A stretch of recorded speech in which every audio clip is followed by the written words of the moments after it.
The Speedy World. I am SYED SHABAHAT and you're watching Fault Lines. Iran has become an increasing problem for all of her rivals.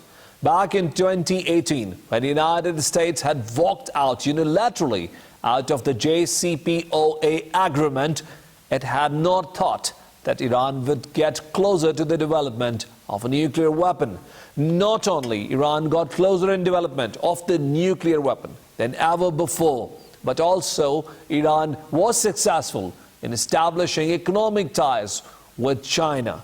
China has decided and announced to invest $450 billion in Iran. You heard that correct. $450 billion of Chinese investment would come in Iran. Also, the fact that China and Iran's nexus with Russia is increasing. Iran and Russia are partners on many fronts, including the front of Syria. And the heavy footprint of Iran in Syria is another problem for Israel. Israel has to think many times before going for an oppressive option against Israel. So if oppression and coercion is not a solution, how does the United States and allies plan to come out of this nuclear crisis? Our team has prepared a package. Watch the package before I bring my first guest to the program. Negotiations between Iran and world powers have stalled since March over revival of landmark Iran nuclear deal. The 2015 deal aimed to prevent Iran from developing a nuclear bomb in exchange for the lifting of international sanctions. French President Emmanuel Macron told his Iranian counterpart, Ibrahim Raisi, over the phone that reviving the 2015 nuclear deal is still possible. Iran informed the International Atomic Energy Agency it had removed the equipment, including 27 cameras installed under the 2015 pact with the world powers, after the agency passed a resolution criticizing Tehran in June. Iran further emphasized that it will not be rushed into a quick deal reviving its faltering 2015 nuclear accord with the world powers. The International Atomic Energy Agency chief Rafael Grossi stated that Iran's nuclear program is galloping ahead, and the International Atomic Energy has very limited visibility into what is happening.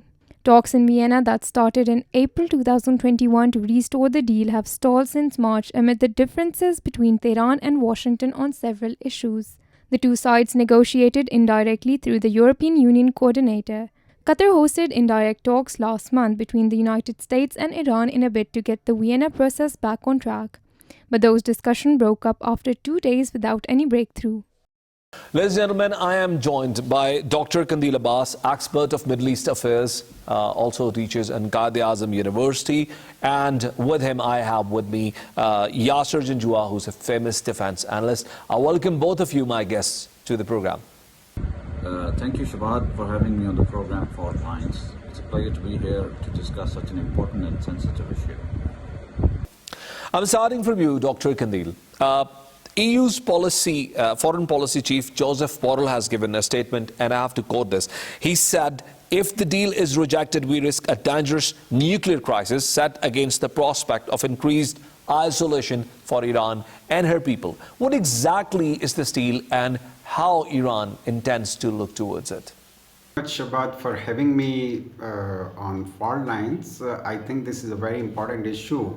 And particularly Borrell has suggested and proposed another solution for JCPOA, and he is of the view that he has suggested steps for complete revival and restoration of JCPOA on the one hand, and on the other hand lifting of sanctions against Iran. Although more details are not yet published and not yet announced about this proposal, but at this time it is important to understand that the main concern of Iran is that JCPOA must be restored in its original form, and there should not be any additional condition for this. I think Borrell is understanding Americans' concerns about this agreement. Based on that, he has proposed a new solution. I think if in this new solution the concerns of Iran and United States are addressed, that will be very successful attempt. But it is very important that what will be the US response towards complete restoration of JCPOA, because in previous dialogues and previous sessions, US representatives were not agree with complete restoration of JCPOA, because they were of the view that JCPOA was signed in very soft manners, and based on that they want to add some more conditions about for example about Iranian missile program and Iranian regional politics particularly. So it is important that these things are addressed in that new proposal or not. I believe that it will be very difficult for United States to accept complete restoration of JCPOA without any condition. Yasir Jinjua, you have heard what Dr. Kandil said. What is your take on this issue? What do you believe is this deal, and how European Union plans to pull Iran out of the current crisis? As a matter of fact, nobody publicly knows what actually is in the draft proposal that has been sent to the United States and to the United Union and to other P5 members, P5 plus 1 members, for resolution of this deal. However, since these negotiations have been going on since last 15 months, one can easily speculate what should be part of it.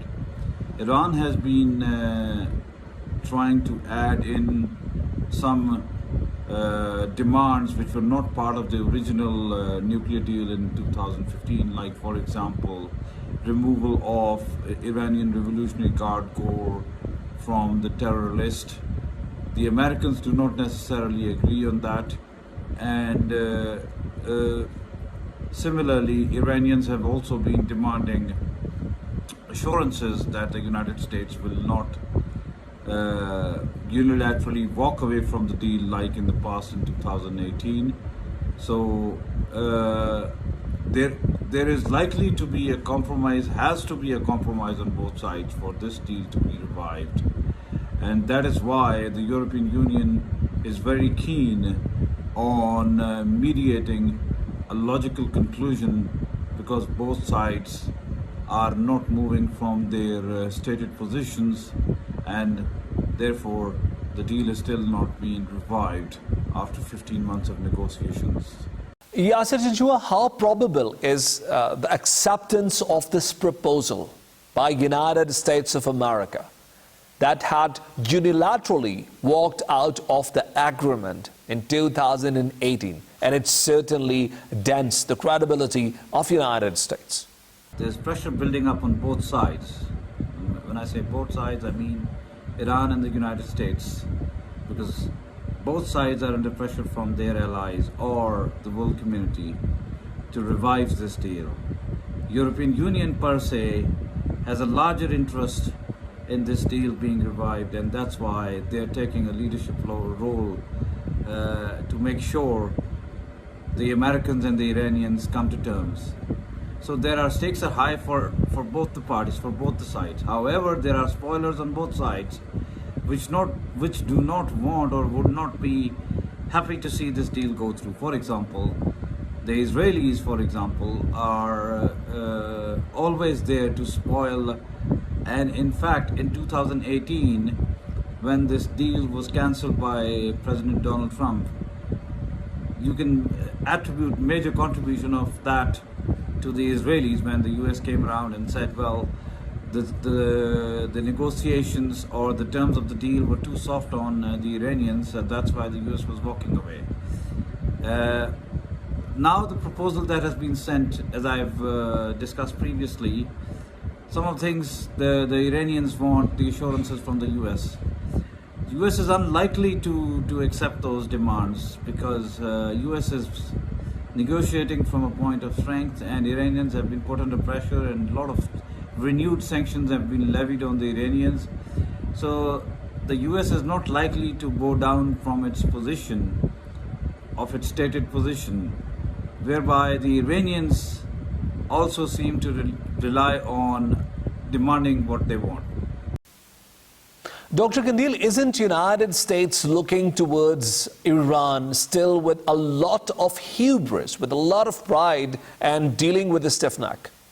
Yes, I agree. US is still looking at the issue of JCPOA with stiff neck. But at the same time, we have different sections in the United States, those who believe that they should respect JCPOA as an international agreement because that is already protected by UN Security Council Resolution 2231. They believe that right from the beginning, Iran had some other options, but they are showing their compliance about this agreement. If they are not respecting this international agreement, I believe Iran is having a lot of other options because in recent years they have established very close relations with China, and China has already offered $400 billion deal to Iran, and same deal is coming from Russia as well. So if US is not accepting JCPOA in its original form, I believe that Iran will also gradually lose its interest in JCPOA, and on the one hand they will continue their nuclear program, and on the other hand they will try to counter economic pressures through their relations with China and Russia and some other countries. So I believe that mutual understanding is required to restore JCPOA in its original form that will enhance regional peace and security. Yasir Janjua, are you happy with the way United States is reaching out to Iran with regards to this matter? As I said previously, the US definitely is negotiating or looking at this issue of the Iran nuclear deal from a very, very stiff neck. Now, US has always been negotiating from a position of strength, and this time around they're also doing that. And their State Department has clearly demonstrated and stated that they are probably not seeing any resolution to this problem in the near future. Despite the fact that Joe Biden in October 2021 publicly stated that they are committed to full compliance of this, coming back to full compliance of this deal that was broken by his predecessor. However, later actions by US by imposing more and more sanctions and statements by their senior officials point to this, that the US is in no mood to soften up its stance and give concessions to Iran over the issue. And as a result, in the last few months as well, they have added more sanctions and actually blacklisted organizations and entities in Singapore, Vietnam, UAE and Iran itself, who've been dealing with Iranian petrochemical industry. Therefore, I don't particularly see the US softening up its stance over the issue, and this could be the major reason for these negotiations to at least not get sorted out at this time, if at all in the future, but not at the moment. Yasir, do you believe that the use of coercion, oppression and brute force will only be the last resort and have not yielded results against Iran in the past as well? Of course, the Americans have miserably failed in making nations compliant in the past through their military misadventures. And the recent example of Afghanistan is a case in point. Iraq, Libya, Syria, they're all the misadventures in the near past that you can see did not bear result of physical intervention or using the force against an adversary. And in this particular case, which is a very sensitive issue, especially talking about nuclear weapons, I think the Americans would be naive to get into something like this at this particular time, especially when if Americans are standing at the doorstep of a recession. In a few months' time, the American economy is likely to land into recession. So Americans would be completely naive to think about launching any military misadventure at a time when their economy cannot support anything like this. And this is precisely the reason that they walked out of the Afghanistan situation after 20 years of engagement, because the economy could no longer support, or their domestic problems could no longer support military adventures outside. So I do not think any effort or any indication towards a military misadventure against Iran can bear fruit. So Americans would think twice before launching a military attack or a physical solution to this problem, because that is not going to bear result of fruits. And the international community, especially the European Union, is not going to come to the rescue, especially in the wake of the situation in Ukraine, where Russians are already waging a war. Dr. Kandil, is oppression happen to be an option? Does oppression happen to be an option while you're dealing with Iran? Can the United States just dictate her terms to Iran with regards to this very important matter of Iran's national security? It is obvious that use of force in different regions has been proven failed option in different regions, particularly in Afghanistan, in Iraq, in Syria, and a lot of other regions.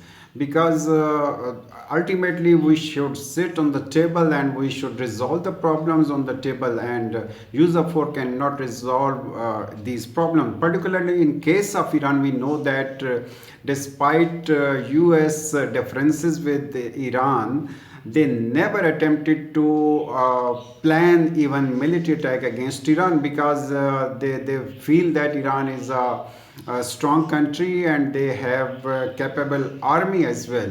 And in case of any attack on Iran, that attack can provide instability not only for the region but different regions. So I believe that on the one hand, attack on Iran is not looking as is not considered as logical solution of the problem. And on the other hand, we know that for example, when they attempted to kill Iranian general Qasim Soleimani in Baghdad, that has ultimately resulted to embarrassment of US, because after Second World War, after Soleimani's, it was the first time that Iranian bases were attacked by some country, and that was Iran. And Iran directly attacked US bases in Iraq, particularly in different regions of Iraq. So I believe that if US is leaving JCPOA on its own, and they took the option of military attack or use of force, that will complicate the situation. And I believe that Iran can move towards military grade nuclear program in case of use of force, or in case of feeling any threat from United States or Israel or any side. So recently they have already announced that they are capable for this. So they can move towards military grade program, and we know that it will be disastrous for the region and for international peace and security. Dr. Kandil, according to many independent analysts, and particularly by the concerns that we see through the media, the concerns of Israel's government, it is pretty evident that Iran has got closer to development of a nuclear weapon, and there are so many statements about it. Even the Israeli Prime Minister has categorically said it, that Iran is now closer than ever with regards to the development of the nuclear bomb. How correct these statements do you believe are? I think Iran never claimed that it wants to produce nuclear weapons, and always they claimed and they proved that their nuclear program is for peaceful purposes, and mostly they want to use their nuclear technology for civilian purpose. I think that is as per international law and international rules. that is why when international community demanded that Iran should sign JCPOA to prove that their program is for peaceful purposes, Iran showed its readiness to sign such agreement with international community, and they signed in 2015. And particularly when they signed, it's mean they agreed to appoint IAEA inspectors in Tehran to supervise their nuclear program, and particularly they allowed international community to supervise their nuclear program. But when US withdrew from this deal unilaterally, that was disappointing for Iranian leadership. So they started to claim that on the one hand they will not stop their nuclear program for civilian purposes, and recently Kamal Kharazi, Iranian representative, announced that Iran is capable, that is first time claim that Iran is capable for to produce nuclear weapons, but they have not yet decided to produce such weapons. And we know that religiously there is a fatwa, a religious verdict from Iranian religious leadership that mass destruction weapons are haram and producing of these weapons is haram. But we know that in recent weeks we have some discussions in Tehran that in case of exceptional conditions, some haram may be converted into halal, because if they are feeling threat from US or feeling threat from Israel, their fatwa may be converted from haram to halal. So that will be very dangerous because they announced that we are capable to produce nuclear weapon, but yet we have not decided. I think that this is a very crucial time to restore JCPOA in its original form that will restrict Iran from producing nuclear weapons. Yasser Janjua, are you also agreeing with the concerns of Israel's Prime Minister with regards to the development of Iran's nuclear program? Yes, Iran has reached the limits it was given in the 2015 deal. Mind you, in 2015, Iran transported out 25,000 pounds of enriched uranium outside the country.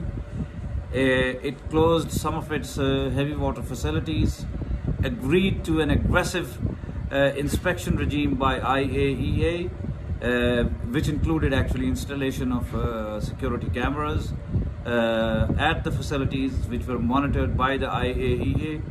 However, when the deal was, when the Americans walked out of the deal, Iranians actually went back and started enriching uranium, and now they probably have about 60% of enriched uranium for their needs.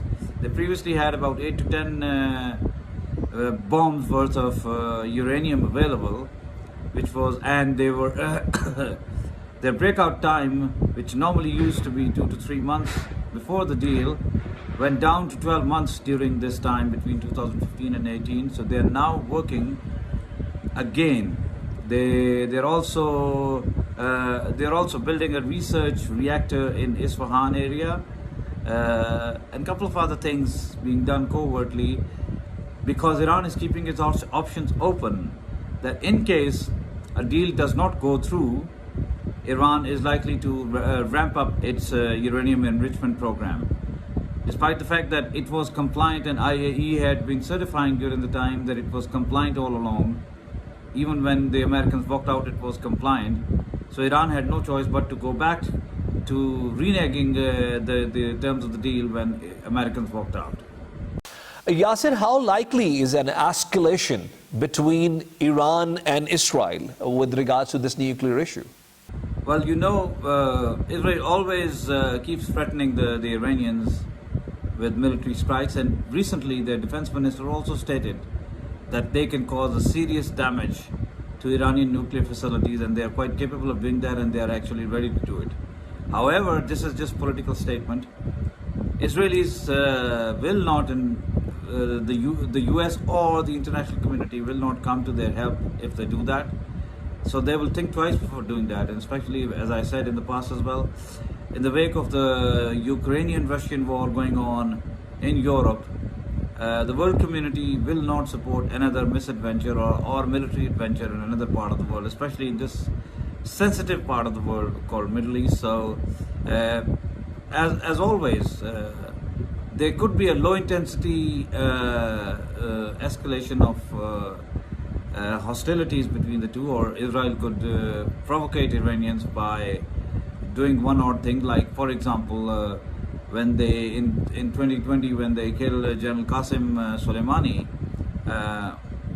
that could have led to full-scale war, but that did not happen. But similar actions could probably take place, but not a full-scale war or hostilities between Iran and Israel in the current situation or environment, especially with the world economy where it is right now. Europeans, especially the European Union, already is under pressure because of the Ukrainian war, so they will not stand up to support another intervention in another part of the world because of the pressure already their economies are already facing. Dr. Kandil, your thoughts on what Yasser just said, and the question was the likelihood of an escalation between the two sides. I agree. Israel's adventure against Iran is very dangerous because they have a lot of terrorist activities against Iranian nuclear scientists and Iranian nuclear sites, and as well as their misadventure can create a dangerous situation in the region, because Iranians are not tolerating these kinds of Israeli acts. But at the same time, I think Israel is facing serious internal and external crises. During last around 1 year, more than I think 5 governments came into power in Israel, and this is showing that Israel internally, politically very unstable, and still their last government is not able to take the control of affairs.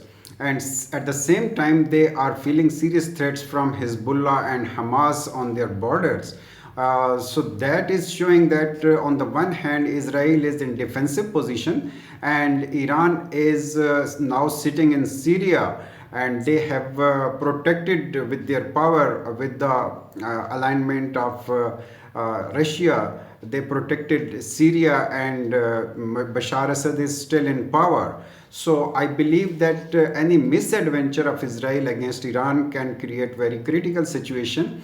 And the best way of the solution and best way of the regional peace and security is complete revival of JCPOA and bringing Iran into the mainstream regional and international politics. If Israel or any regional country or international power are not agree with Iran's regional and international role, I think that will destabilize both region and international system. So I think that we can neutralize Iranian aggressive view by bringing Iran into the mainstream regional and international politics, and that can be helpful for regional peace and security. Thank you very much, both of my guests, Mr. Yasser Janjua and Dr. Kandil Abbas. Ladies and gentlemen, we'll take a break and we'll join you back with the second segment of the program. Stay with us.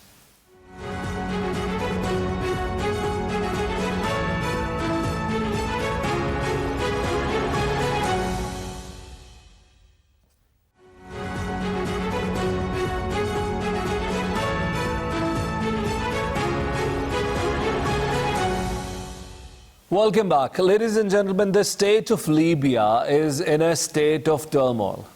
Ever since Colonel Muammar Gaddafi has been assassinated by NATO in a unilateral strike, the state of Libya is in a state of chaos. The country has become home to turmoil. Various warring factions are fighting with each other. They are supported by various international actors, and all of this is revolving around the lust for oil. Amid all of this crisis, democracy has not been able to take roots in this unfortunate and rich nation of Africa. I'm today joined by two guests who are experts of African affairs. And my first guest to the program is Claude Kate-Buke, who's joining me from the United States. Claude, I welcome you to the program. Thank you. Thank you so much for having me. Claude, first things first. So what exactly is happening in state of Libya today? Of course, the 40-year rule, dictatorial rule by Muammar Gaddafi, but even more so, the way he was removed. The removal of Gaddafi has set Libya into turmoil, and this was done with a war. It happened during the Arab Spring, where multiple countries in the Middle East were experiencing protests and change of regime. In Libya, it was a little bit different because the chosen method was actually an armed rebellion versus protest, which is very different than what happened in Tunisia or Egypt and other places. So then when that war started, Western government, especially Western governments and NATO, decided to go after Gaddafi. They engaged in a war, removed him. Of course, he was killed during that war. And since then, not only has Libya been in shambles, which was one of the most stable, one of the richest countries on the continent in many ways, which I'm sure we'll talk about in this program, but also the region. It went down into, we talked previously about the crisis in the Sahel. Those are all results, direct results of the invasion of Libya by NATO and Western countries in support of rebels who were trying to remove Colonel Gaddafi, Muammar Gaddafi. Claude, is the reason for all of what Libya is facing today was the fact that Colonel Muammar Gaddafi was trying to unite all of Africa under one flag or under one currency? Is this the real reason or the real crime that he had committed? Definitely. And again, my personal opinion is that Africa should not be united by dictators. Africa should be united on the basis of the people's will. However, Muammar Gaddafi was bringing some things that are very revolutionary. As you have seen, we've talked about this previously, there is something called France-Afrique, for example, where there's many countries under the control of France, former colonies of France, that use the French currency. What Gaddafi was proposing in Africa was to have a single currency on the African continent. Having that single currency on the African continent would have removed multiple currencies that are controlled by various countries, and it would have removed a lot of Western control of Africa's economy. The other piece is the unifying of Africa. Right now and currently, the African Union is controlled by the European Union and China because that's who finances the African Union. Gaddafi was actually the one, he was going to provide the funds to finance the African Union, which would have taken away the control of the European Union and the Chinese. At the time, the Chinese weren't as involved. So those moves prompted the invasion of Libya. It was not, as stated, when they invaded Libya, there was a resolution at the UN that said that he was intent on committing genocide. But at the end of the day, when you actually look at it, it was economic. It was to keep control of of Africa as a continent, to disrupt the single currency process, and to disrupt the unification of Africa, and also for the European Union, especially to keep control of the African Union. So that is what has set up Libya as today in the shambles that it's in the region, the sub-region in the Sahel and other areas surrounding Libya, and has destabilized so much of the area. And again, this is a result today. All right, Mr. Claude, so let's come to what is happening in Libya today. Tell us what exactly is the political setup of the country today? How is it being governed? To keep it simple for the audience, Libya since 2014 has basically two rival prime ministers. There is a Western Libya based by Abdul Hamid Deiba, and there is the Eastern based by Fatih Bashaga. Those two, one, as you might probably guess, is supported by Western countries. There is a lot of foreign interference in Libya, also in all of these, as is in many of these conflicts. But the Deiba government is the one that is actually supported by the West. In fact, what we have, you spoke about parliament. There was supposed to be an election last year that would reunite Libya. However, the election didn't take place because there were disputes about the qualification of the candidates. So the divide is back, East versus West division, and Parliament wants to take control of the government, but the prime minister, the Western-backed prime minister Deiba, refuses to leave, and so Parliament is barely, if at all, functional, and there's still two governments in Libya, in the east and in the west. And are there different factions supporting different sides? You are 100% correct that this is new. Libya was under the dictatorship and the regime, the Gaddafi regime, for 40 years. So having a political process and the democratic process is very new in this country. However, the way it was introduced has been problematic and set it up for failure. And that's where was born these various, you just asked the question, yes, there are various, many militias and rebel groups operating inside of Libya, operating in the capital, in Tripoli, and in various other parts of the country.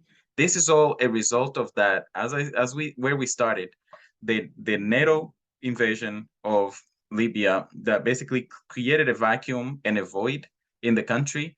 And the country was set up to go to transition into this democratic process, but this is brand new, and you have rebel groups that actually have control of various parts of the country. And I was reading earlier about a town, I cannot remember the name right off the top of my head, where more than 400 families are reporting missing family members to basically, gangs or rebels that have taken over these towns, and they're running these towns ragged.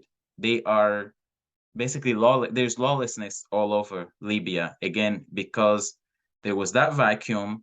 There's not a fully functional government.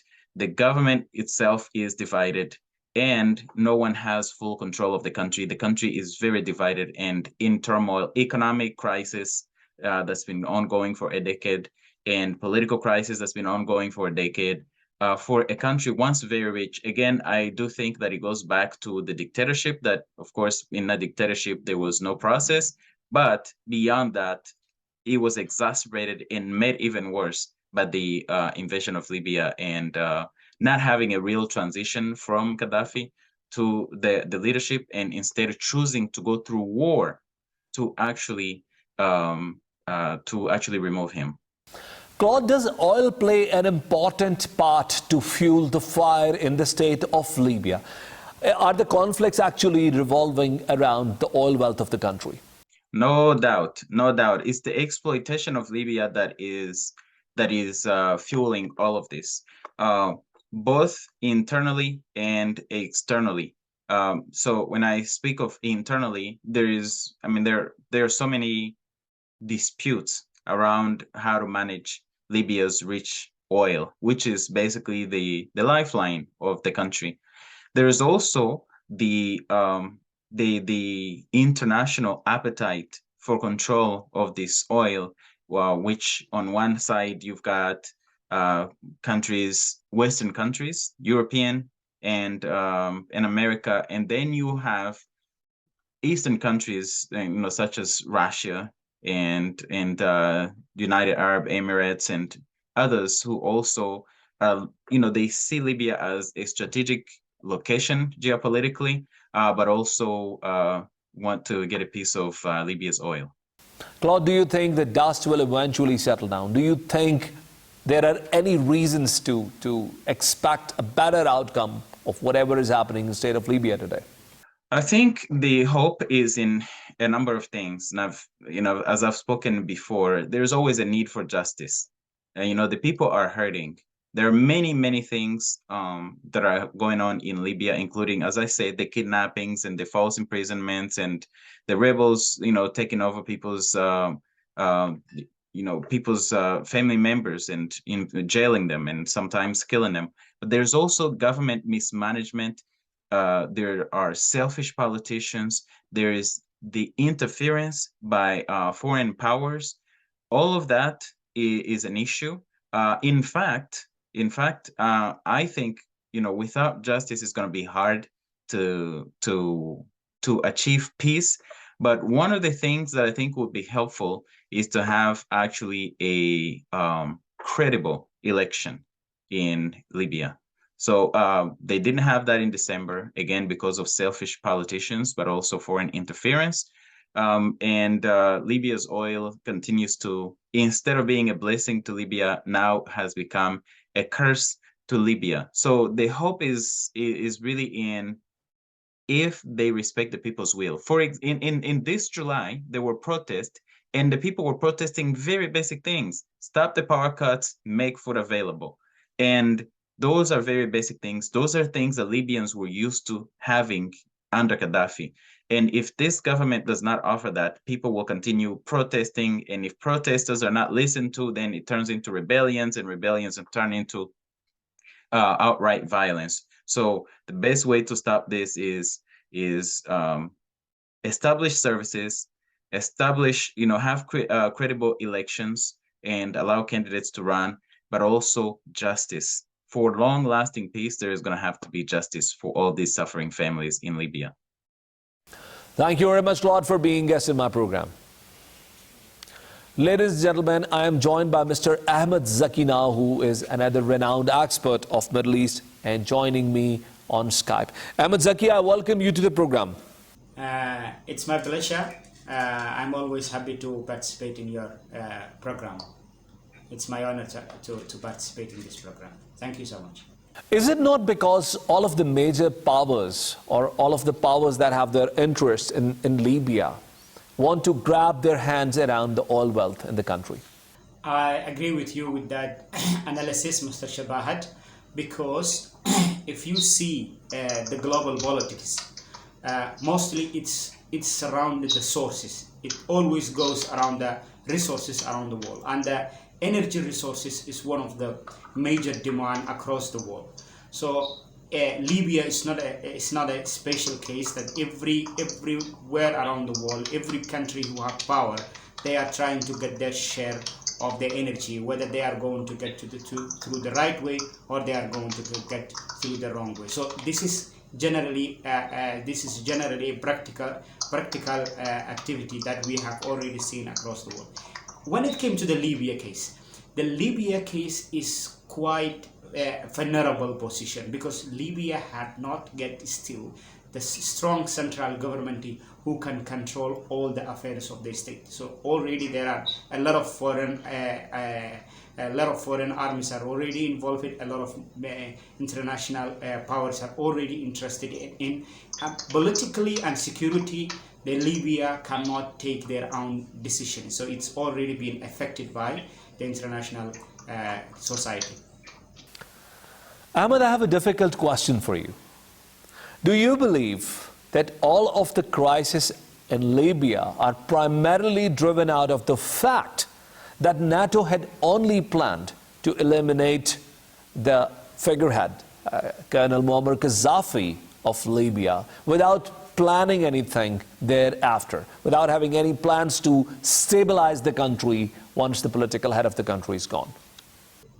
This is a new, as we know that this is not a new thing, that the Western world, wherever they attack militarily, they had never been having a plan to make it stable in that land.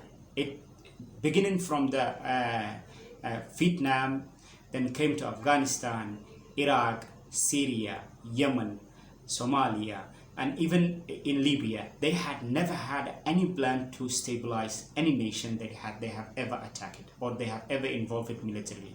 They always go behind the minor interests of their own to destroy, even to make a humanitarian crisis, as we have seen in Afghanistan.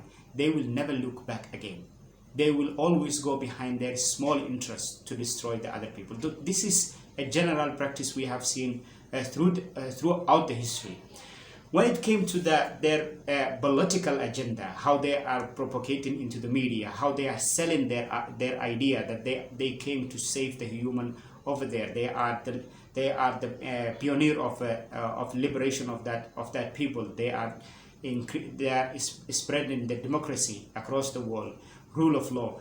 This is just to reach their interests, and they want to occupy the interests where they are getting small, even if you are going to lose the highest, even if you are going to pay the highest price. This is the main reason that Libya now is suffering because of the international intervention.